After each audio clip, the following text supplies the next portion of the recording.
तो एक नया टॉपिक लेके आए हैं जिसका नाम है लाइफ प्रोसेसेस। और इसके जो पहले वाले चैप्टर था इसमें हमने कल आपको बताया हुआ था कि किस तरीके से जो ऑर्गन्स होते हैं न्यूट्रिशन को लेते हैं, कुछ बॉडी सरफेस के बाहर लेते हैं और कुछ बॉडी सरफेस के अंदर से भी यूज़ करते हैं।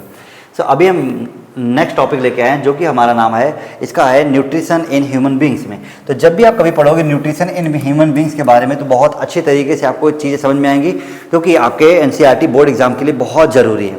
चलो समझते हैं चीज़ों को।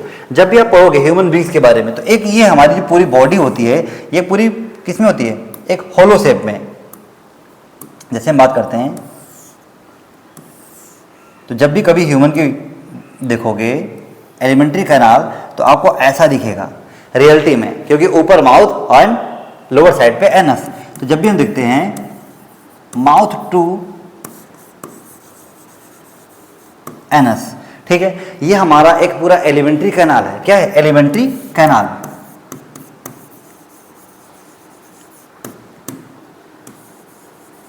ये पूरा जो एलिमेंट्री कैनाल, कैनाल मिस होता है ट्यूब,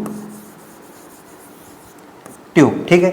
एलिमेंट्री जो आप फूड को लेते हैं, ध्यान दो, जब ये माउथ है, समझ आएगा माउथ, कौन कौन से पार्ट इसमें हमको पढ़ने को मिलेगा, समझते हैं चीजों को, ठीक है। देखते हैं, जैसे माउथ, ठीक है, इसके बाद क्या है आपका ओसिफेगस, ठीक है, ओसिफेगस। उसके बाद हम क्या पढ़ेंगे आपका, जैसे स्टमक, ठीक, उसी में आप क्या जाएंगे, कौन से,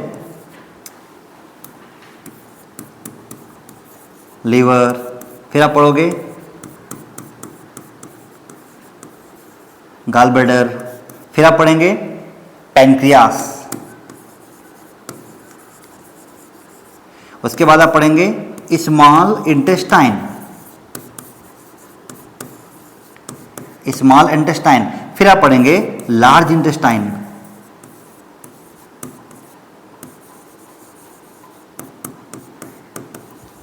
इंटेस्टाइन, और लास्ट में आपका आएगा एनस, ठीक है। इसका मतलब यह है कि जब भी आप कभी खाना खाते हो, सपोज दैट आपने कोई फूड पार्टिकल्स खाया, अगर ये बताओ कितने अच्छे तरीके से नेचर ने हमारी बॉडी को डिजाइन करके रखा हुआ है। सपोज दैट अगर यहाँ पे पाइप हो, पूरी पाइप एकदम सीधे हो ऊपर से लेकर नीचे तक, जैसे कि इसमें आपको दिखाया गया, आप फूड जैसे खाओगे तुरंत ऊपर डाइजेस्ट सीधा जाके नीचे तुरंत निकल जाएगा। इसका मतलब क्या है, हम ऊपर से खा रहे हैं नीचे से निकाल रहे हैं। तो ये सिस्टम हमारी बॉडी में अगर ऐसा होना चालू हो जाएगा तो ना हम कभी भी सही से खा सकते हैं और ना कभी भी सही से हम कोई काम कर सकते हैं। तो नेचर ने हमारी बॉडी को बहुत ही अच्छे तरीके से डिजाइन करके रखा हुआ है कि आप पहले खाना खाओगे, टंग पच जाएगा, पहला जो हमारा डाइजेशन होता है, first digestion in human beings in our mouth, ठीक है। अब जब भी हम पढ़ेंगे तो उसमें बहुत सारी चीजें होती है, जैसे आप चीजों को पढ़ोगे तो जैसे माउथ में जाएगा, माउथ के बाद क्या मिलेगा आपका, ओसिफेगस मिलेगा, फिर स्टमक मिलेंगे, लिवर मिलेगा, गॉल ब्लैडर है, पैनक्रियास है, स्मॉल इंटेस्टाइन, लार्ज इंटेस्टाइन, उसमें भी बहुत सारे होते हैं, जैसे कि अपेंडिक्स है, सीकम है, कोलन है, रेक्टम है, वो काफ़ी सारी चीज़ें वो हम आपको उसमें पढ़ाएंगे। तो अभी जो हमें पढ़ना है चीज़ों को, छोटी छोटी चीज़ों को पहले समझना है। तो अब नेचर ने क्या किया, इसको सीधी पाइप ना बना करके उसको उन्होंने बहुत अच्छे तरीके से डिजाइन करके दिया हुआ है। वो किस तरीके से डिजाइन करके दिया हुआ है उसको हम इस वाले डायग्राम में समझते हैं।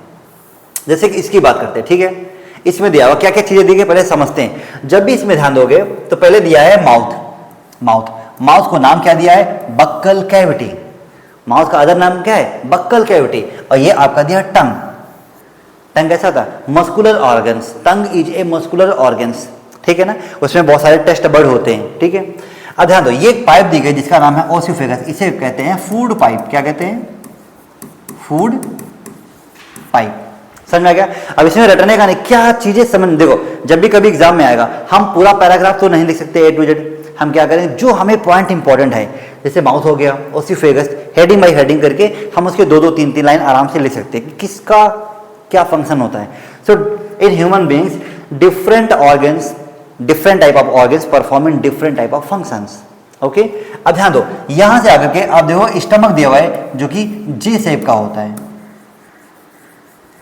J शेप होता है, ठीक है। अब यहां पे ध्यान दो, ये इसके ऊपर बना होता है डायाफ्राम। जब भी हम पढ़ेंगे रेस्पिरेशन में तो डायाफ्राम ऊपर, डायाफ्राम नीचे, एक्सपायरेशन, इंस्पायरेशन, एक्सहेलेशन, इनहेलेशन, उसमें पढ़ेंगे। अब ध्यान दो, ये स्टमक, अब यहाँ पे देखोगे तो ये आपका दिया लीवर, क्या हो गया, यहाँ पे दिया हुआ है लीवर, ये आपको हो गया लीवर। इसी में ध्यान दो, स्टमक में ये जो लाइन दी गई ऊपर लाइन, ये लाइन है, इसको कहते हैं बेटा ड्यूडेनम। क्या कहते हैं, ड्यूडेनम। तो लीवर जब भी कभी गाल ब्लैडर, सपोज दैट ये गाल ब्लैडर है, ये लीवर, तो कभी भी गाल ब्लैडर का अटैचमेंट लीवर से नहीं होता है, वो ड्यूडेनम से होता है कि वो लीवर के सामने लगा होता है। आपको ये डायग्राम दिखाया है, 3D डायग्राम है, ठीक है, क्योंकि ये जो देखो ये क्या है, ये है हमारा ड्यूडेनम, ड्यूडेनम है, और इसी ड्यूडेनम से लग करके ऐसे आया हुआ है ये हमारा गाल ब्लैडर। समझ आ गया? तो इसका मतलब ये होगा कि जब भी हम कभी पढ़ते हैं, ये हमारा लीवर हो गया और बाहर से ऐसे लगा हो, ये देखो ये हो गया गाल ब्लैडर, ये है इसमें, सॉरी ये हो गया ड्यूडेनम, इसमें लगा है गाल ब्लैडर और लीवर के सामने लगा होता है। तो आपको लगता है कि लीवर में ही, लीवर से निकल के आता है गाल ब्लैडर, बट ऐसा नहीं है। समझ गया? आगे समझते हैं। तो क्या स्टोर करता है बाइल को, गाल ब्लैडर क्या करता है, बाइल को स्टोर। बाइल क्या होता है, जैसे कि हम लिपिड और फैट्स की बात करते हैं, ठीक है, ऑयल्स की बात करते हैं, तो जब कुछ लोग क्या होते हैं खा खा के मोटे हो जाते हैं, तो जब दौड़ते हैं तो उनका पेट है इसे हिलना चालू हो जाता है, यानी कि जो चर्बी होती है लेयर की वो क्या होती है, वो दिखती है।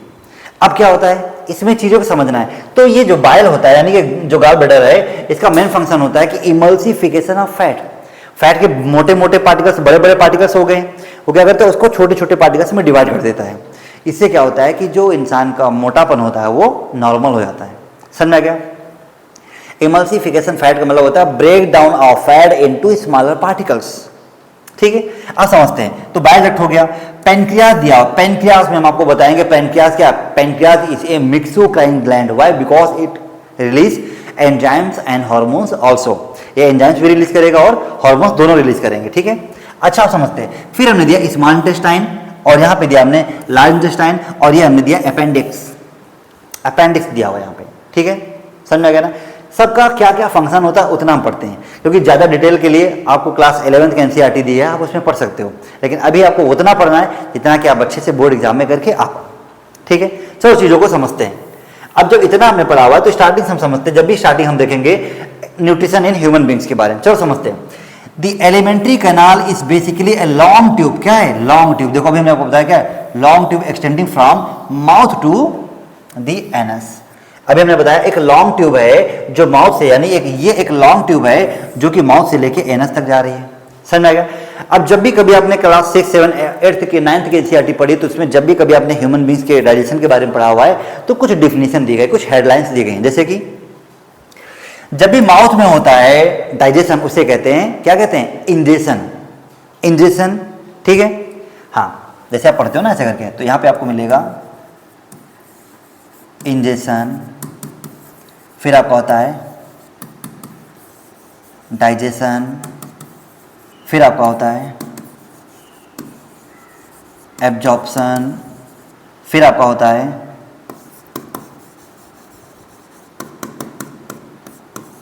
एसिमिलेशन, और लास्ट में होता है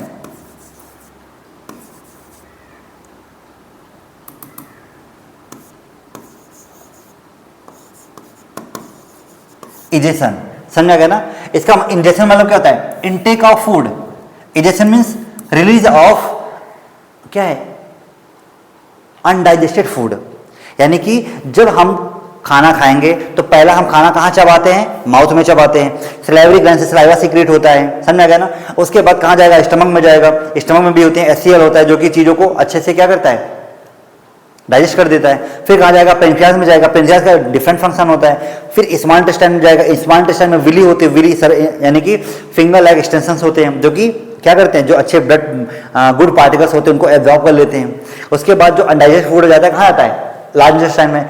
लार्ज इंटेस्टाइन के भी 3 पार्ट हैं, सीकम, कोलन, रेक्टम। सीकम के पास जाएगा वो कुछ अदर एब्जॉर्ब करेगा, कोलन के पास जाएगा वो कुछ और चीज़ों को एक्सेप्ट करेगा।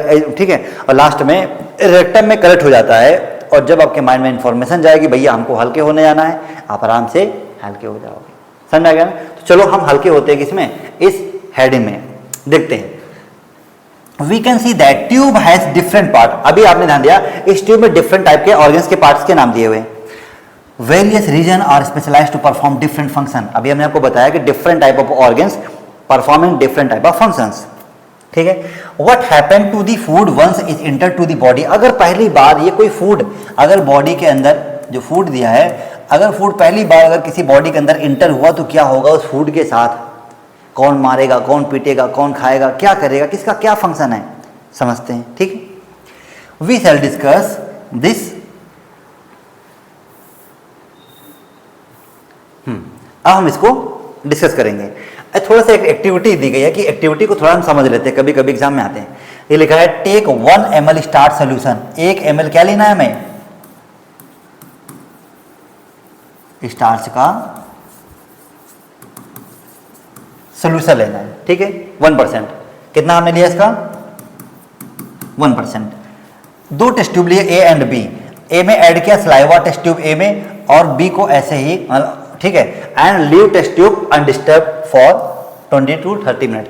हमने क्या किया, 2 टेस्ट ट्यूब लिए, ठीक है, स्टार्च सोल्यूशन डाला और 1 ml सलाइवा डाल दिया, सलाइवा जैसे कि जो सलाइवा होता है, ठीक है। और उसको हमने 15 से 20 मिनट या 20 से 30 मिनट के लिए छोड़ दिया ना। अब उसमें हम कुछ drops dilute iodine solution add करेंगे। क्या सोल्यूशन ऐड करेंगे? आयोडीन सोल्यूशन ऐड करेंगे उस पर। To the test tube, in which test tube do you observe a colour change? आप देखोगे दोनों में से किस में कलर चेंज होता है। तो what does the indicate about the presence और absence of starch to the test tube? यानी कि जो 2 टेस्ट ट्यूब दिए गए थे उसमें से किस में स्टार्च आपको दिखाई दे रहा है फिर नहीं दिखाई दे रहा है। What does the tell us about action of saliva और स्टार्च? कि जो सलाइवा होता है स्टार्च के ऊपर क्या फंक्शन करता है। समझा गया? अब चीज़ों को समझते हैं। We eat various types of food as to pass through the same digestive tract। बात तो सही कही गई भाई, कुछ भी खाओ, एनीथिंग्स, चाउमीन है, बर्गर है, मोमोज है, पिज्ज़ा है, ये तो फास्ट फूड हो गए। दाल है, चावल है, सब्जी है, रोटी है, जितनी सारी चीज़ें, जितनी चीज़ों को हम खाएंगे सब का सब हमारे माउथ से ही होके जाएगा। ऐसा नहीं कि बर्गर खाएंगे तो यहाँ जाएगा, पिज्ज़ा खाएंगे तो यहाँ जाएगा, ऐसा कुछ भी नहीं है। जो नेचर ने बना के दिया है वो वहीं से जाएगा, ठीक है। अब क्या दिया है? Naturally the food has to be produce, ठीक है, sorry, process to generate particles which are small of the same texture. जैसे फूड जाएगा आपके माउथ में तो क्या छोटे छोटे पार्टिकल्स के फॉर्म में जाएगा। आपने बिस्किट लिया, क्या पूरा बिस्किट खा जाते हो? नहीं, थोड़ा सा खाएंगे, उसको पहले क्रश करेंगे, वो सलाइवा सीक्रेट करेगा। अच्छा देखो नेचर ने कितने अच्छे तरीके से बना के दिया है। अगर यहाँ पे ध्यान देते, इधर देखो, अगर सपोज हमने कोई लिक्विड किया, हमने कोई लिक्विड यूज किया, लिक्विड हमने पिया है, ठीक, तो सलाइवा जो है सलेवरी ग्लैंड वो ऐसे बनी होती है, ठीक है, वो ऐसे बनी होगी। अब क्या करेगी? अब वो देखेगी कि सलाइवा आ रहा है, वो पहले स्कैन करेगी, भैया ड्राई फ्रूट आ रहा है या लिक्विड आ रहा है। जैसे लिक्विड आएगा चुपचाप शांत रहेगी, क्यों? ऑटोमेटिक लिक्विड चला जाएगा ओसिफेगस से होते हुए। लेकिन जैसे आपने बिस्किट खाए, कुरकुरे खाए, क्रैक्स खाए, कोई भी ड्राई मटेरियल फूड खाया, और जैसे अगर स्कैन करेगा तो इन्फॉर्मेशन जाएगी, भैया हम ड्राई मटेरियल हैं।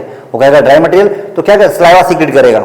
सलाइवा उसको क्या करेगा? उसको धीरे धीरे मिक्स करेगा, जैसे कि आटा होता है, फ्लर, हम पानी डालते हैं तो धीरे धीरे मशीन डफ करती है ना, उसी को ऐसे क्या करें? डफ करेंगे, उसका बोलस बनाते हैं, बोलस जैसे कि लुगदी होती है, छोटा सा बोलस बनाते हैं।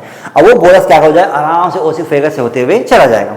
तो जब भी कभी लिक्विड आएगा तो डायरेक्टली लिक्विड जाएगा ओसिफेगस से होते हुए स्टमक में। लेकिन अगर हम बात करें किसकी? अगर हम बात करते हैं, ठीक है, अगर हम बात करते हैं कोई ड्राई फ्रूट आ गया, कोई ड्राई फ्रूट आ गया, ठीक है, ड्राई फूड आ गया, तो क्या करेंगे? वो पहले इसको क्या करेगा? क्रश करेगा, लिक्विड सीक्रेट करेगा, फिर क्रश करेगा, फिर लिक्विड सीक्रेट करेगा, और जैसे बोलस बन जाएगा आराम से ओसिफेगस से होते हुए चला जाएगा, ठीक है। ध्यान देते हैं, इसी चीजों को पढ़ना, और जो भी आप चैप्टर पढ़ोगे इतने में ही सब इंपॉर्टेंट पॉइंट्स दिए हुए हैं, ठीक है। 1 by 1 करके हम इसको समझते हैं, क्योंकि स्टार्टिंग हम यहीं से हो रही है। This is achieved by crushing of the food with our teeth. भाई खाना कुछ आया, क्या हुआ? दांतों से हमने खाना चालू किया, क्योंकि हमारे टीथ के भी टाइप्स होते हैं, incisor, canine, premolar and molar, तो सबके अलग अलग डिफरेंट वर्क होते हैं, ठीक है। Since the lining of the canal is soft, आपको पता है ये जो फूड कैनाल है, पाइप है, पूरी पाइप बहुत ही सॉफ्ट है। ऐसा तो नहीं कि नेचर ने कहीं बीच में आयरन स्टील की या गोल्डन की बना के दे दी हो, नहीं, पूरी मसल्स की ही बनी हुई है। समझ में गया ना? हाँ। और देखो कितने अच्छे तरीके से बनाई। इधर हमारा क्या वर्टिबल कॉलम है, इधर हमारा अंदर पूरा मसल्स भी है, और यानी हमारा रिबकेज है, पूरी तरीके से उसको कवर करके रखा है ताकि आपको कभी भी कोई दिक्कत ना हो, ठीक है। देखते हैं, the food is always wetted to make its passage smooth. Food जब भी जाएगा तो कैसा वो ऑलवेज भी स्मूथ, बहुत ही चिकना होके, ठीक है। When we eat something we like our mouth waters, anythings when we eat, जब भी हम कुछ भी खाते हैं तो हमारे माउथ में पानी आ जाता है। क्यों आता है?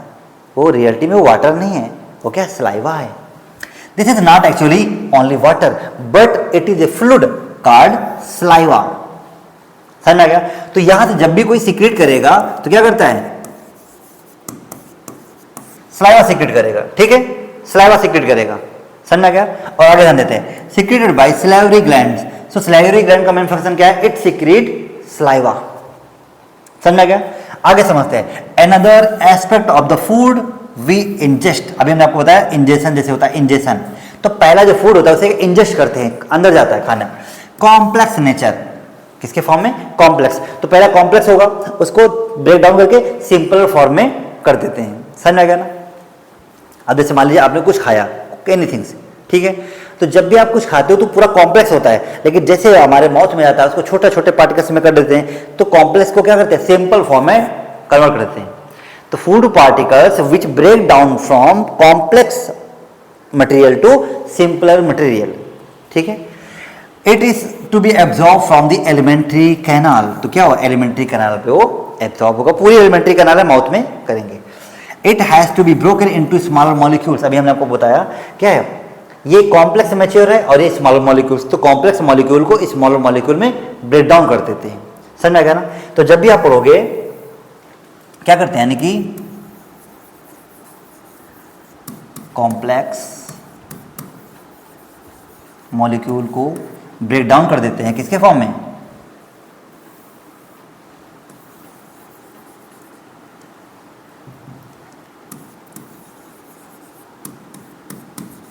सिंपल कॉम्प्लेक्स के फॉर्म में। समझ में आ गया? तो कॉम्प्लेक्स मान लीजिए इतना बड़ा हो गया, कोई फूड पार्टिकल से इतना बड़ा है, ठीक है, लेकिन जब उसको ब्रेक डाउन करेंगे तो ऐसे हो जाएंगे।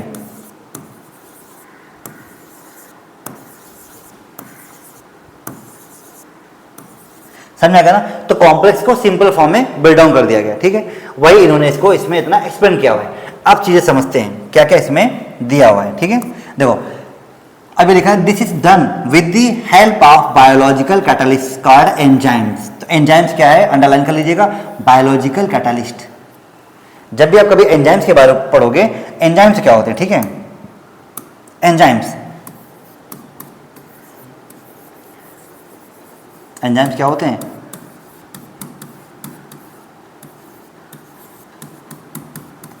बायोलॉजिकल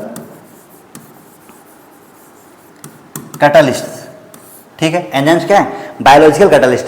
कैटलिस्ट का काम ये होता है कि किसी भी रिएक्शन को कंप्लीट कराएगा, या तो उसके रेट को इंक्रीज कर देगा या फिर उसके रेट को डिक्रीज कर देगा, but they do not help, यानी they do not participate in the reaction. वो कभी भी उस रिएक्शन में पार्टिसिपेट नहीं करेगा। सपोज दैट 3 फ्रेंड है, ठीक, 2 की प्रेम है और 1 की लड़ाई है। लड़ाई वाला क्या करेगा? दोनों को लड़ा देगा, किसी ना किसी को बात कर, लेकिन उस लड़ाई में इन्वॉल्व नहीं होगा। वो बोलेगा तुमने उनको ये कहा था, उसने तुमको ऐसा बोला हुआ है। समझ में आएगा ना? यानी कि लड़ाई करा देते हैं, लेकिन उस लड़ाई में पार्टिसिपेट नहीं होते हैं। सो इसी तरीके से हमारे एंजाइम्स यानी कैटलिस्ट होते हैं, जो किसी भी रिएक्शन की रेट को इंक्रीज कर देंगे या किसी भी रिएक्शन की रेट को डिक्रीज कर देंगे, बट उस रिएक्शन में पार्टिसिपेट कभी भी नहीं होते हैं। ठीक है, समझते हैं। The saliva contains an enzymes called salivary amylase. Underline कर लो। ठीक है, जब भी आप पढ़ोगे तो सलाइवा कंटेन्स सलाइवरी एमाइलेज, ठीक है, that breaks down starch which is a complex molecule to give simpler sugar. क्या करता है? सलाइवा का मेन फंक्शन है जो कि सलाइवरी एमाइलेज होती है, वो क्या करेगा? वो जो है हमारा डाउन करता है कॉम्प्लेक्स मॉलिक्यूल। अभी हमने लिखा ना कॉम्प्लेक्स मॉलिक्यूल को किसमें? सिंपलर शुगर के फॉर्म में। ठीक, the food is mixed thoroughly with saliva. अच्छा, फूड है किसमें मिक्स हो जाएगा बताओ? सलाइवा में। And move around the mouth while chewing by the muscular tongue. Tongue क्या है? एक मस्कुलर ऑर्गन्स होता है। तो जैसे आपने फूड को खाया, सलाइवा सीक्रेट किया, आप उसको बोरस बनाओगे और टंग के थ्रू आराम से ओसिफेगस से होते हुए चला जाएगा। ठीक है, आप समझते हैं यहाँ से। ठीक है, एक पैराग्राफ आपका हो गया। तो जितना आप पढ़ो, ऐसा नहीं पूरा एक साथ बनाओ, एक पैराग्राफ बनाओ, उसमें 4 से 5 पॉइंट लिखो। समझ आ गया? तो ये आपका पॉइंट यहाँ से इंपॉर्टेंट है, ये जो आपका दिया हुआ एंजाइम, यानी कि ये जो दिया है यहाँ से लेकर के यहाँ तक। ठीक, अब देखते हैं। It is necessary to move food in regular, हाँ क्या है, ए रेगुलेटेड मैनर लाइक में है कि along a digestive tube so that can be process properly in each part. The lining of the canal has muscular that contract rhythmically in the order to push the food forward. समझ में आ गया? अब इसका मतलब क्या हुआ कि जब भी आप ध्यान दोगे यहाँ पे, जब भी आप ध्यान दोगे इस जगह पे, ठीक, तो यहाँ पे एक लाइनिंग होती है। सपोज दैट अगर हमने एक फूड पाइप ऐसे बनाया हुआ है, ठीक, फूड पाइप हमने ऐसे बनाई, तो यहाँ पे लाइनिंग होती है। अब ये लाइनिंग क्यों होती है मैं आपको बता देता हूँ। ये एपिथेलियम मेम्ब्रेन की बनी हुई एक लाइनिंग होती है, ठीक है ना। ये लाइनिंग इसलिए होती है क्योंकि जब भी फूड आएगा, फूड तो सौका यानी धीरे धीरे करके स्लोली आराम से मूव करते हुए आएगा। ध्यान दो, एक पाइप होती प्लेन पाइप, कुछ भी डालोगे सीधा नीचे आएगा, लेकिन उसी पाइप को थोड़ा सा हल्का से घुमा के डालोगे तो क्या होगा, आराम से वो रोटेट करते हुए आएगा, घूमते हुए आएगा। समझ गया? उसी तरह ताकि फूड एकदम से हमारे पेट में ना जाए। समझ गया ना? ऐसे करके। अब ध्यान देते हैं दीज पार्टिकल। हाँ, अब क्या लेगा, peristaltic moment occurs along the gut. कभी कभी क्या होता है, खाना जो है ऊपर से नीचे आ गया, इसलिए ऊपर की फूड पाइप बंद हो जाती है और क्या होगा, खाना आराम से नीचे चला जाएगा। लेकिन कभी कभी क्या होता है, पेरिस्टाल्टिक मोमेंट अंडरलाइन कर लो, ये बहुत प्यारी लाइन दी है, पेरिस्टाल्टिक मोमेंट, जो नीचे से ऊपर भी आ जाता है कभी कभी खाना। समझा गया ना? इसका मतलब ये हुआ कि जब भी हम कभी पढ़ते हैं, सपोज आपने ध्यान दिया होगा छोटे बच्चों को आप दूध पिलाते हो, मिल्क, और थोड़ी देर बाद में वो वॉमिटिंग कर देते हैं, तो क्या निकल के आता है, दही निकल के आता है। अब भगवान ने उनके अंदर डेयरी तो बना के नहीं रख दी कि अमूल की डेयरी बना के रख दी हो, दूध पिलाते जाओ, वॉमिटिंग कराते जाओ, बढ़िया पैकेट में फिल करते जाओ, सप्लाई करते जाओ, ऐसा तो नहीं होगा। लेकिन क्या है, वो जो बॉडी में पेरिस्टाल्टिक मोमेंट होता है जिसके थ्रू वो मिक्स हो जाता है अंदर, वो निकल के बाहर आता है। समझा गया ना? वो कोई कर्ड नहीं होता है, ठीक है। अब ध्यान दो, इसीलिए कहा गया कि अब ध्यान दो, कभी कभी ऐसा होता है, सपोज दैट ये फूड पाइप दिया ऐसे करके, ठीक है,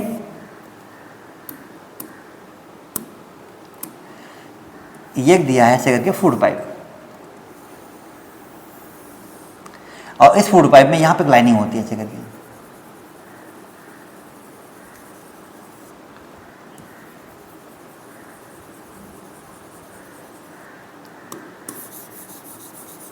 ठीक है।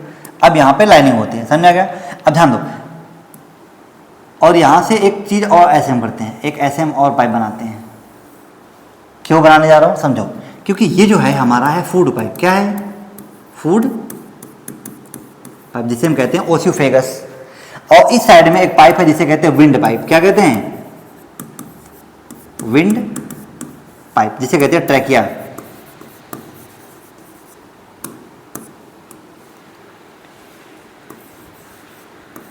ट्रैकिया, समझा गया ना? अब ध्यान दो, ट्रैकिया को कहते हैं विंड पाइप, और उसे कहते हैं, क्योंकि यहां पे आप ध्यान दोगे तो इधर आपका लंग समझ जाएगा ऐसे करके, ठीक है, और ये आपका बनाएगा ऐसे करके स्टमक। समझा गया? अब ध्यान दो, अब इसमें ये बहुत अच्छी लाइन कहेगी यहां पे,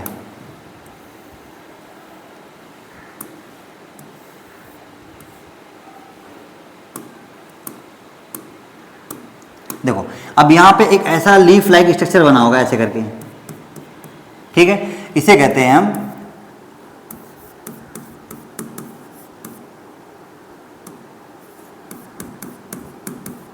एपिग्लॉटिस, ठीक है ना, एपिग्लॉटिस। अब ध्यान दो, इसका मतलब क्या है, जब भी देखो ये आपकी लाइन जो है ये रियलिटी फूड पाइप वाली लाइन है, और ये लाइन है एयर वाली। समझा गया ना?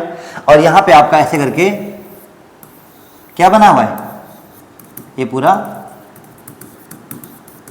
ये बना है हमारा माइंड यानी कि ब्रेन, ठीक है। जब भी आप कभी खाना खाते हो तो खाना आपको पता होना चाहिए कहाँ जाना चाहिए, फूड पाइप में, ठीक है। लेकिन आप लोग क्या करते हो, कुछ लेडीज़ों में अधिकतर ज़्यादा होता है, हालांकि ह्यूमन में भी होता है, मेल्स में भी होता है, लेकिन वो जो खाना खाते खाते बहुत ज़्यादा बातें करती हैं। तुम्हारे घर में क्या बना, खाना भी खा रही, तुम्हारे घर में क्या बना, हमारे घर में ये बना रहे, बहुत तीखा खाना बना के दिया। समझा गया ना?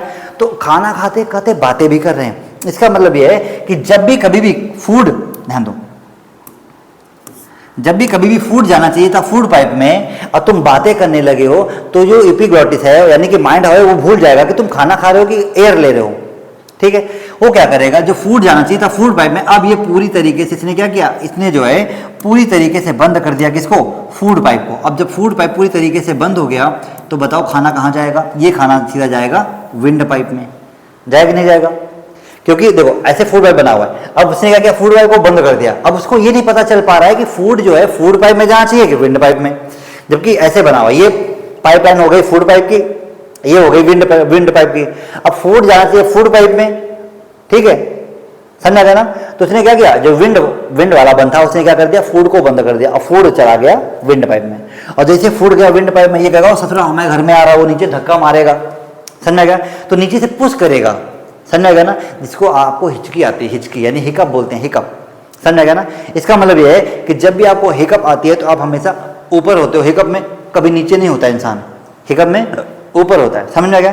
इसलिए तभी कहते हैं खाना खाते समय कभी भी बातचीत नहीं करनी चाहिए। क्यों? आप जब खाना खाते हो तो जो फूड आपके फूड पाइप में जाना चाहिए वो फूड पाइप में नहीं जा पाता है, कहाँ जाता है?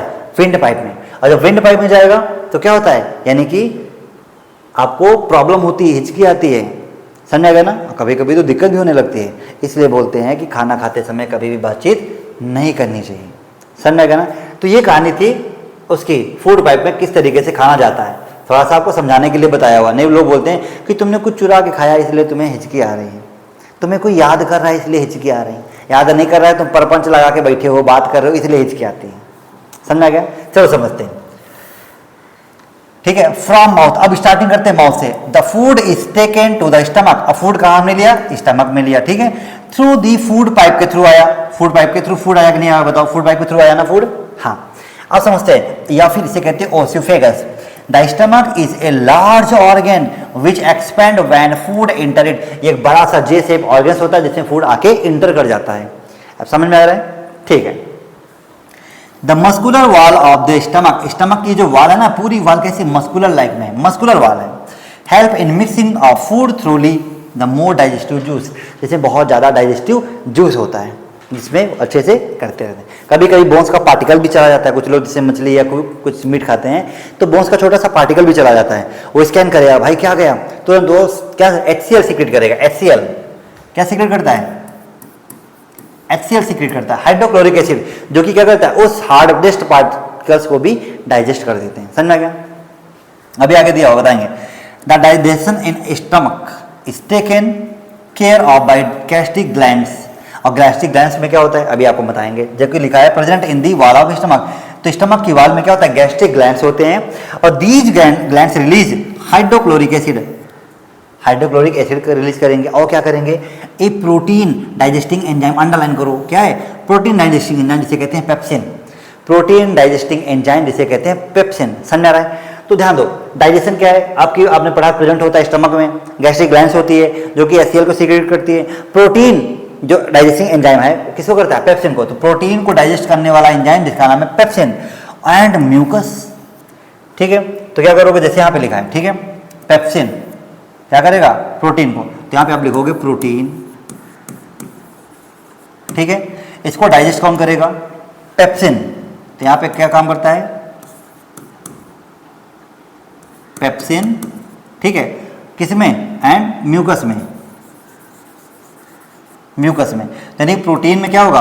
यानी कि पेप्सिन एक ऐसा एंजाइम है जो प्रोटीन को पेप्सिन और किसमें? म्यूकस में कन्वर्ट करता है। तो प्रोटीन डाइजेस्टिंग एंजाइम का नाम है पेप्सिन, जो कि कन्वर्ट करता है म्यूकस में। और हाइड्रोक्लोरिक एसिड क्रिएट्स करता है एसिडिक मीडियम, हाइड्रोक्लोरिक एसिड क्या करता है? एसिडिक मीडियम में, इसे बोलते हैं एसिडिटी हो गया, एसिडिटी, इनो, काम खत्म करे सिर्फ 6 सेकंड में।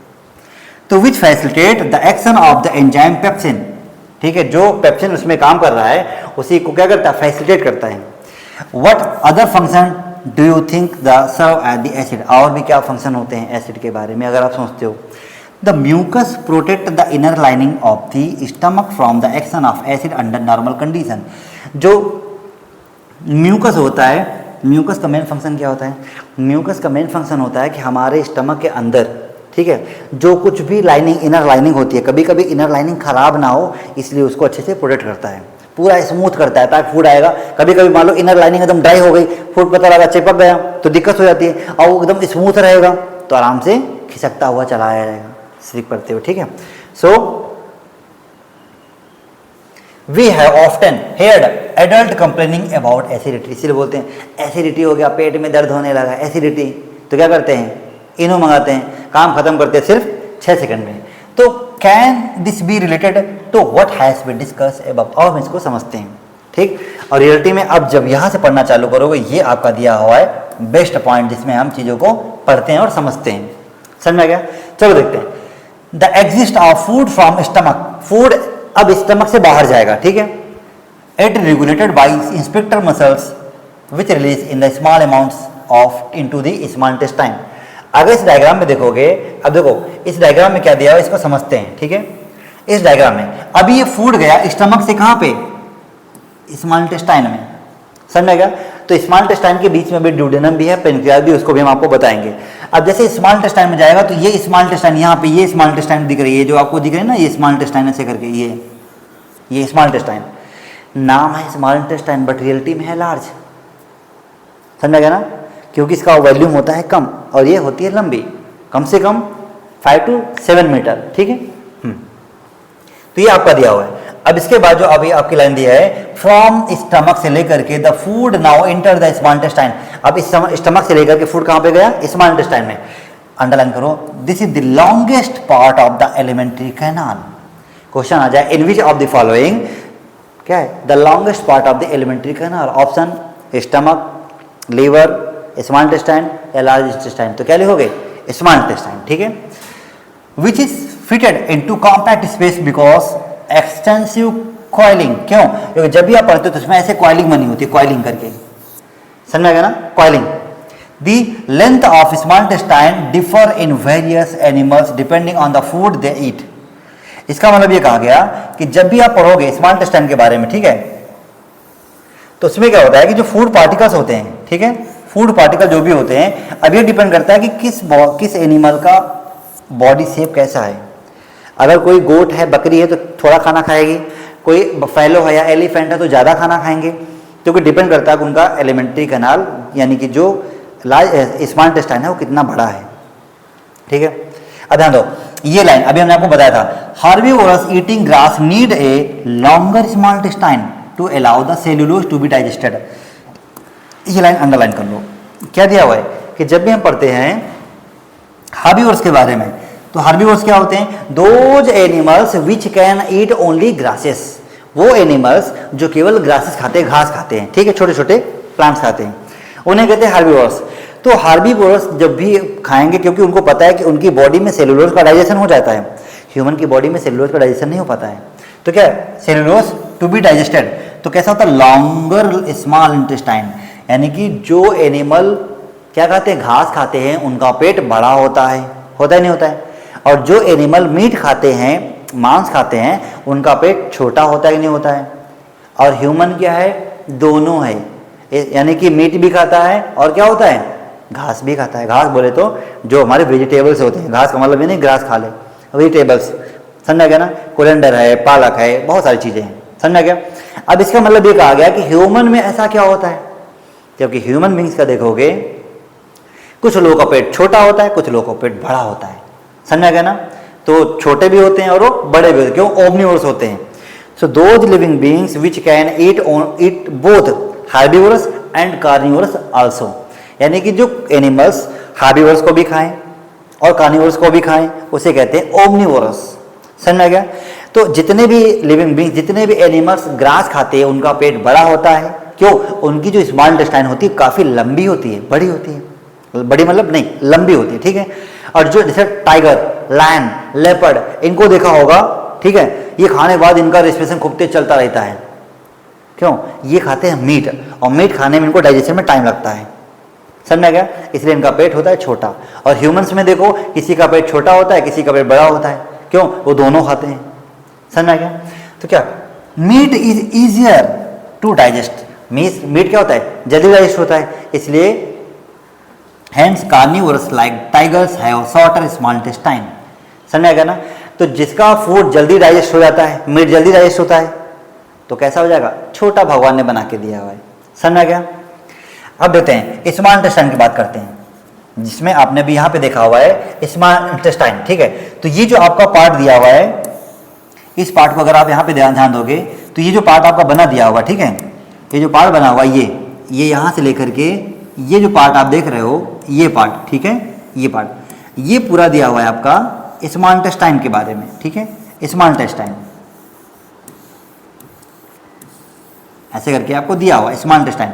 अब इसका मतलब ये होता है कि जब भी फूड पार्टिकल्स आएगा तो पूरा एब्जॉर्ब कर लेगा, एब्जॉर्ब करने के बाद जो डाइजेस्टेड होगा उसको पूरी बॉडी में भेजेगा, और जो अनडाइजेस्टेड होगा वो क्या करेगा, वो भेज देगा किसमें, लार्ज इंटेस्टाइन में। और ये क्या है, ये है स्मॉल इंटेस्टाइन, समझ में गया। वही लाइन दी गई है जिसके बारे में हम पढ़ रहे हैं, the small intestine is the site of complete digestion of the, किसका, कार्बोहाइड्रेट का, प्रोटीन्स का और फैट्स का। तो जब भी आप पढ़ते हो स्मॉल इंटेस्टाइन क्या काम करेगा, कार्बोहाइड्रेट का भी काम करेगा, ठीक है, फिर क्या करेगा, प्रोटीन्स का भी करेगा, फिर किसका करेगा, फैट्स का करता है। तो कार्बोहाइड्रेट्स, प्रोटीन्स और फैट्स कौन करेगा, स्मॉल इंटेस्टाइन। समझ में गया ना, ये कार्बोहाइड्रेट का फार्मूला है, ठीक है। तो कार्बोहाइड्रेट आप आराम से लिख लीजिएगा। आगे ध्यान देते हैं, it receives the secretion of the liver and pancreas for the purpose. It receives the secretion of the liver, liver से और किससे, पेनक्रियास से, फॉर दिस पर्पस, ठीक है। The food coming from the stomach is acidic and has to be made alkaline for the pancreatic enzyme to act. आपको पता है कि पैनक्रियास क्या है, अब ध्यान दो, जैसे कि अभी आपने पढ़ा हुआ है, ठीक है। अब ध्यान दो, अभी आपने पढ़ा पैनक्रियास, और आपको पता है जब भी आप पढ़ोगे तो जैसे ये दिया हुआ है ऐसे करके,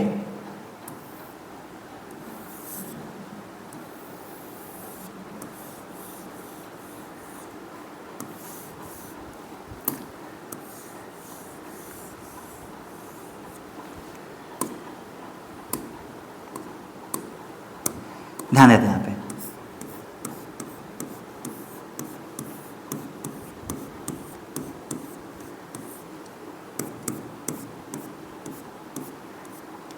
ऐसे एक पैनक्रियास दिया हुआ, ठीक है।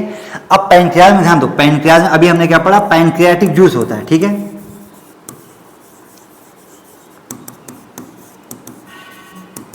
पैनक्रियाटिक जूस होता है, ठीक है। पैनक्रियास में क्या होता है, पैनक्रियाटिक जूस होता है, ठीक है। और ध्यान दो, इसमें एंजाइम्स भी होते हैं, कौन कौन से, पैनक्रियाटिक जूस, जो कि जिसका नाम ही है पैनक्रियाटिक जूस, ये हमारे एंजाइम्स की तरीके से काम करते हैं, एंजाइम्स, ठीक। और आपने पढ़ा एंजाइम्स क्या होते हैं, कैटालिस्ट के तरीके से काम करते हैं। और ध्यान दो, इसमें हमारे हार्मोन्स भी, थोड़ा सा आपको मैं और बता देता हूं, इसमें होते हैं हार्मोन्स, और हार्मोन्स के लिए डिफरेंट टाइप की सेल्स होती हैं। सपोज दैट ई सेल्स का नाम है अल्फा सेल, इस सेल्स का नाम है बीटा सेल, और इस सेल्स का नाम है डेल्टा सेल या फिर गामा सेल, ठीक है। थोड़ा सा समझते हैं, जब हम बात करते हैं हार्मोन्स के लिए, ठीक है, यहां समझते हैं। जैसे हमने कहा, एक है आपका अल्फा सेल, सेकंड आपका हो गया बीटा सेल, और थर्ड आपका हो गया गामा सेल या फिर डेल्टा सेल, ठीक है। आपने नाम सुना होगा, हमेशा नाम आपने सुना होगा, कौन कौन से नाम, ध्यान देते हैं। इन्होंने कहा अल्फा सेल, जो अल्फा सेल होता है उससे सिक्रीशन होता है किसका, ग्लूकेगॉन का।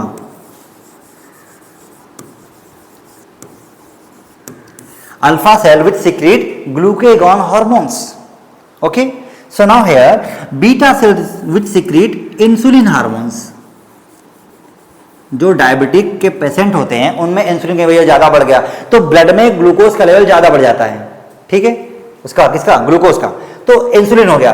और जो डेल्टा सेल है, डेल्टा सेल ये इधर दिया हुआ है, ठीक है, इसे, इसको हम यहां पे लिखते हैं, ये सीक्रेट करता है सोमैटोस्टेनिन का, सोमैटोस्टेनिन,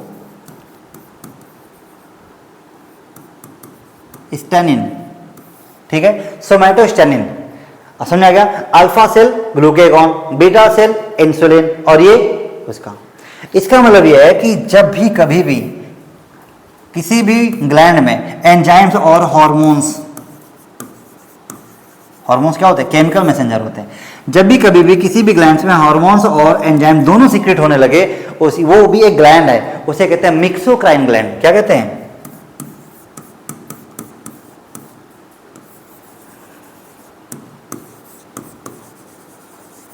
मिक्सोक्राइन ग्लैंड।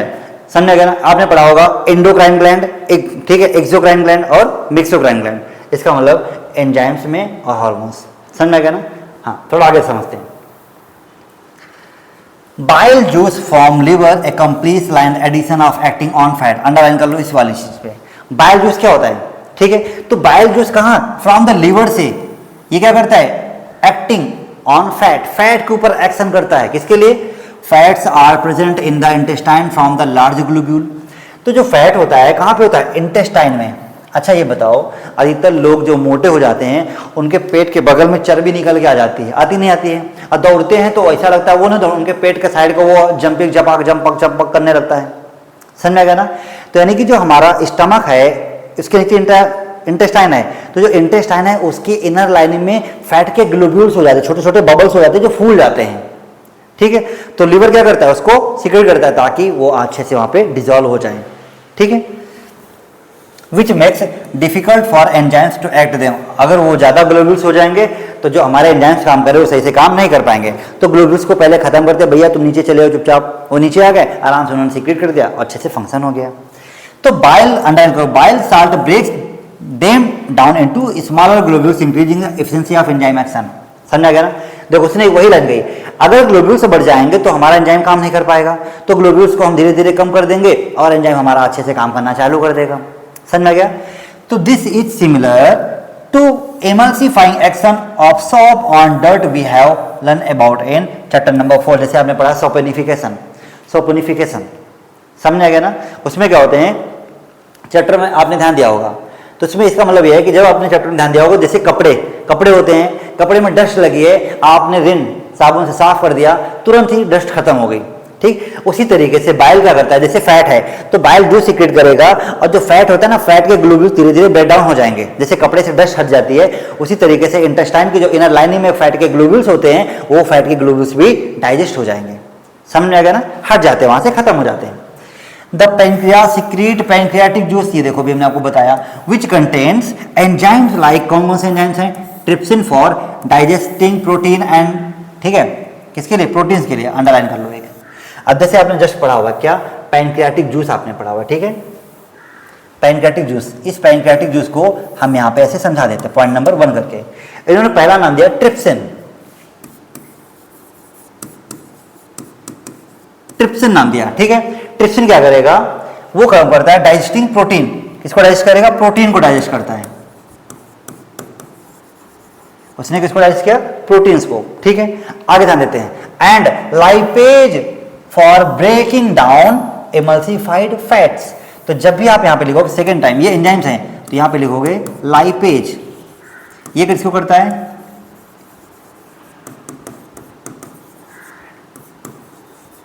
एमल्सिफाइड फैट्स को। समझा गया ना, एमल्सिफाइड फैट्स को, समझा गया। और आगे ध्यान दो, दी walls of the small intestine contain glands, small intestine की जो वॉल होती है उसमें ग्लैंड्स होते हैं, विच सीक्रेट इंटेस्टाइनल जूस। अब ध्यान दो, पैंक्रियास जो सीक्रेट करता है pancreatic juice, so small intestine कौन सा सीक्रेट करेगा, इंटेस्टाइनल जूस। समझ गया। सो स्मॉल इंटेस्टाइन क्या करेगा, which secrete intestinal juice. The enzymes present in the finally converted to protein to amino acid, जो एंजाइम्स होते हैं पूरी तरीके से प्रोटीन्स को अमीनो एसिड में कन्वर्ट कर देते हैं। समझा गया ना। तो जब भी आप पढ़ोगे तो यहां पे हमने लिखा प्रोटीन्स, ठीक है, इसको किस में कन्वर्ट करते हैं, अमीनो एसिड्स में। समझ आ गया, अमीनो एसिड्स में। नाम क्या है यहां पे, एंजाइम्स, ठीक है। अब इसको समझते हैं क्या क्या इसमें दिया हुआ है। अब जब ये हो गया तो complex carbohydrate into glucose and fats into fatty acid and glycerol. अब ध्यान दो, तो प्रोटीन टू अमीनो एसिड एक ही हो गया। अब ये कहते हैं कॉम्प्लेक्स जो कार्बोहाइड्रेट है उसको ग्लूकोज और फैट्स में कन्वर्ट कर देते हैं, ठीक है, ठीक है, into fatty acid and glycerol में। तो देखो जो कॉम्प्लेक्स है, कॉम्प्लेक्स कार्बोहाइड्रेट इनटू ग्लूकोज, ठीक है, और फैट को फैटी एसिड एंड ग्लिसरॉल में, तो इसको दो पार्ट में से डिवाइड करो, ये ऐसे करके कॉम्प्लेक्स कार्बोहाइड्रेट को ग्लूकोज में किया और फैट्स को फैटी एसिड एंड ग्लिसरॉल में कन्वर्ट किया। ये लाइन समझ आ गई। तो इसको ऐसे लिख सकते हैं यहां पे, ठीक है, ध्यान दो, कॉम्प्लेक्स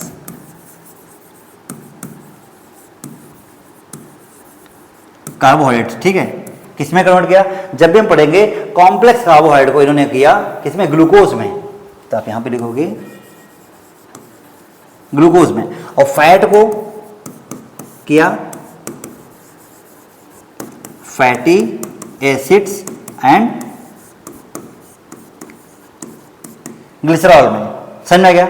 तो जब हम इतना पढ़ेंगे तो ये सारी चीजें हमारे लिए काफी इंपॉर्टेंट है, क्योंकि इसी में दिया हुआ है पैंक्रियाटिक जूस का काम क्या है, ठीक है, आपका ट्रिप्सिन क्या काम करेगा, लाइपेज क्या काम करेगा, कार्बोहाइड्रेट्स क्या काम करेंगे, फैट क्या काम करेगा, ऐसे करके। तो डाइजेस्टेड फूड ठीक है, is taken up by the wall of the intestine. तो जो पूरा डाइजेशन फूड है, अब जब खाना आ गया स्मॉल इंटेस्टाइन के पास, वो देखेगा भैया तुम फैट हो, अच्छा तुमको फैटी एसिड ग्लिसरॉल में कन्वर्ट करना है, इधर एंजाइम्स इनको अलग करो, हो गया। ट्रिप्सिन आया, तुम क्या करोगे, प्रोटीन में कन्वर्ट कर दोगे, समझ आ गया ना। तो डिफरेंट टाइप के एंजाइम्स परफॉर्म करते हैं डिफरेंट टाइप के फंक्शन को, कि फूड कैसा है। अब ध्यान दो, the inner lining of the small intestine has numerous finger. Inner lining जो स्मॉल इंटेस्टाइन होती है, उसके इनर लाइनिंग स्मॉल इंटेस्टाइन में न्यूमरस फिंगर लाइक ऐसे एक्सटेंशन होते हैं, जिसे कहते हैं विली। ठीक है, फिंगर लाइक प्रोजेक्शन अंडरलाइन करो यहाँ पे, फिंगर लाइक प्रोजेक्शन जिसे कहते हैं villi, which increase the surface area for absorption, जो एब्जॉर्प्शन के लिए सरफेस एरिया को बढ़ा देते हैं। समझ में गया। The villi are richly supplied with blood vessels which take the absorbed food to each and every cell of the body। बहुत प्यारी लाइन लिखी गई है, अंडरलाइन कर लीजिएगा। विली, देखो ध्यान दो, इसका मतलब ये होता है कि जब भी अभी हमने पढ़ा स्मॉल इंटेस्टाइन के इनर लाइनिंग में विली होती है, फिंगर लाइक प्रोजेक्शन होता है, विली कहते हैं। और ये विली अगर ऐसे, अब उसने क्या किया, अब उसको खाना मिल रहा है तो अच्छे से जो बढ़िया अच्छे फूड को डाइजेस्ट किया, उसने अपने एरिया को ऐसे बढ़ा दिया तो फूड अब पूरे एरिया में पहुंच जाएगा। और वो क्या करेगा, उस फूड को लेकर के ब्लड सप्लाई के थ्रू पूरी बॉडी में भेज देता है, भेज दिया। अब बचा कौन, अनडाइजेस्टेड फूड, बचा कि नहीं बचा। चलो अनडाइजेस्टेड फूड की कहानी देखते हैं। तो क्या कहा गया, where it is utilize the obtaining energy. अब ये बताओ, जो फूड यानी विलाई है पूरी बॉडी में ब्लड के थ्रू खाने को पहुंचा दिया, फूड को पहुंचा दिया। अब क्या होगा, जब पूरी बॉडी में खाना पहुंच गया तो आपकी बॉडी ग्रोथ भी करेगी, डेवलपमेंट भी करेगी। कोई भी बॉडी का टिश्यू अगर डैमेज हो गया, वो अपने आप को रिजनरेट कर लेगा, रिपेयर कर लेगा, वही सारी चीजें समझाते हैं। तो ये कहा गया ऑब्टेनिंग एनर्जी मिलेगी, building up to new tissue and the repair of the old tissues. जो बहुत सारी चीजें ओल्ड टिश्यू हो गई, उसको ब्रेक करके नए टिश्यू बना देगा। समझ में गया। अब सपोज दैट आपने खाना सही से नहीं खाया, आप बीमार पड़े हुए हो, कहीं बॉडी में कट लग गया, चोट लग गई, तो आप एकदम वीक हो जाओगे। लेकिन अगर आपने अच्छे से खाना खाया, आपने अच्छे से अपनी बॉडी में ग्रोथ एंड डेवलपमेंट किया, तो जितने भी आपके बॉडी के अनरिपेयर टिश्यू होते हैं, ओल्ड टिश्यू होते हैं, वो नए टिश्यू में कन्वर्ट हो जाते हैं। ठीक है, आगे ध्यान देते हैं। The unabsorb food sent to the large intestine. अब जो स्मॉल इंटेस्टाइन था, उसने क्या कहा, भैया हमारा काम तो हो गया, अब ये लो अनडाइजेस्टेड फूड हम आपको दे रहे हैं। ठीक है, तो कहाँ जाएगा, where its wall absorb move water from the material. और ये जो है, ये वाटर के थ्रू जाएगा किसके पास, लार्ज इंटेस्टाइन के पास। The rest of the material is removed from the body via anus. जो बाकी मटेरियल होगा, देखो फूड में, अनडाइजेस्टेड फूड में दो पार्ट होते हैं। ठीक है, एक आपका हो गया वाटर पार्टिकल्स और एक हो गया अनडाइजेस्टेड फूड पार्टिकल्स। वो उसी को मिक्स करेगा और आराम से आपके रेक्टम में चला जाएगा। ठीक है, तो remove anal the exist waste material is related by the anal inspector. Anal inspector का मतलब होता है कि जब भी एनस है, ठीक है ना, तो इसमें ध्यान दोगे, कभी कभी छोटे छोटे एनल इंस्पेक्टर ऐसे बने होते हैं। ठीक है, इसका मतलब यह जब भी आप ध्यान दोगे तो वहां पे ऐसे बना होगा रेक्टम, रेक्टम बनाओ तो उसको कहते हैं रेक्टम, रेक्टम। ठीक है, जब भी फूड आएगा तो रेक्टम में आएगा फूड, और रेक्टम में कलेक्ट हो जाएगा, कलेक्ट होकर रेक्टम में भरता रहेगा, फिल होता रहेगा, और आपके माइंड में सिग्नल जाएगा, भैया हमको 2 नंबर जाना है, आप आराम से जाके हल्के हो सकते हो। ठीक है, एनल इंस्पेक्टर। और क्या होगा, जब आप हल्के हो जाओगे, एनल इंस्पेक्टर ऑटोमेटिक क्लोज हो जाएंगे और आपको लगे हाँ हम हल्के हो चुके, आप आराम से आ जाओगे बाहर। ठीक है, तो ये कहानी हमारी किसकी थी, डाइजेशन इन ह्यूमन बींग्स के बारे में। थोड़ा सा हम बात करते हैं डेंटल केयर की। अगर आप खाना बहुत ज़्यादा खाते हो, अच्छे से खाते हो, लेकिन आपने अपने दांतों की सफाई नहीं की, तो आपके हो जाएंगे टूथ डिके, आपके दांत सड़ जाएंगे। समझ में गया। इसका मतलब ये कहा गया कि डेंटल कैरीज और टूथ डिके, डेंटल कैरीज या फिर टूथ डिके कॉजिंग, क्या कहा गया, ग्रेजुअल सॉफ्टिंग ऑफ इनेमल और एंड डेंटाइन। आपकी बॉडी का जो हार्डेस्ट पार्ट है ना, वो है इनेमल। बोन से भी हार्ड पार्ट होता है इनेमल, टीथ का। समझ गया ना।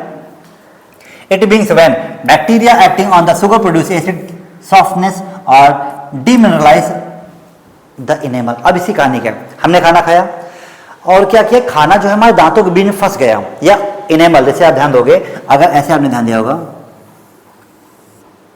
ऐसे हमारे टीथ बने होते, ठीक, और खाना कभी कभी यहाँ पे आके फंस जाता है ऐसे, या फिर 2 टीथ के बीच में ऐसे कहीं पे आके खाना फंस गया, मसल, यहाँ पे तो मसल्स है, तो जैसे खाना यहाँ पे आके फंस गया, तो यहाँ पे क्या करेंगे, यहाँ पे आएंगे बैक्टीरिया। कौन आएंगे, बैक्टीरिया आएंगे, और ये बैक्टीरिया आकर क्या करेंगे, इसको धीरे धीरे डिसॉल्व करेंगे, और डिसॉल्व करने के बाद जो हमारा इनेमल पोर्शन है, इस इनेमल पोर्शन को भी ब्रेक कर देते हैं, वो हमारा इनेमल पोर्शन ऐसे हो जाता है। हो गया, दांत हो गया, सड़ गया, और धीरे धीरे करके पूरी तरीके से इसको इतना सड़ा देते हैं कि पूरी जो बॉडी है, यानी कि टीथ की पूरी बॉडी है, पूरी तरीके से बेकार होकर के ये ऐसे हो जाती है। टीथ बेकार हो गया, नहीं बेकार हो गया? अब टीथ बताओ बीचों बीच से बेकार हो गया, ना किसी काम का टीथ नहीं है। क्या करते हैं इसके लिए? डॉक्टर करते हैं आरसीटी, जिसे कहते हैं रूट कैनाल ट्रांसप्लांट। वो कभी डॉक्टर बनोगे तो उसमें ध्यान दोगे, अभी हम इसमें समझते हैं। क्योंकि इसने क्या किया? खराब कर दिया। Enable masses of the bacterial cells together with food particles sticks to the teeth to form dental plaque. दांत सड़ने लगते हैं। कहीं भाई तुम्हारे दांत में कीड़े पड़ गए, बोलते नहीं बोलते? Saliva can not reach the tooth surface neutralize. Saliva वहां तक नहीं पहुंच पाता है आपके दांतों के उस बीच में जहां पे बैक्टीरिया ऑलरेडी बैठे हुए।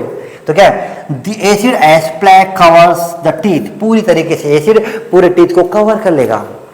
क्या कहते हैं? अगर हमने ब्रश किया तो ब्रश द टीथ आफ्टर, ठीक है, eating, remove the plaque before the bacteria. आपने खाना खाया, फूड फंस उसमें जाके फंस गया, आपने ब्रश किया अच्छे से, और वो जितना भी फूड मटेरियल है वो सब जो फंस गया था अच्छे से बाहर हो जाएगा। और बाहर होने से क्या होता है कि आपके दांत एकदम पूरी तरीके से क्लीन रहेंगे और फ्रेश रहेंगे।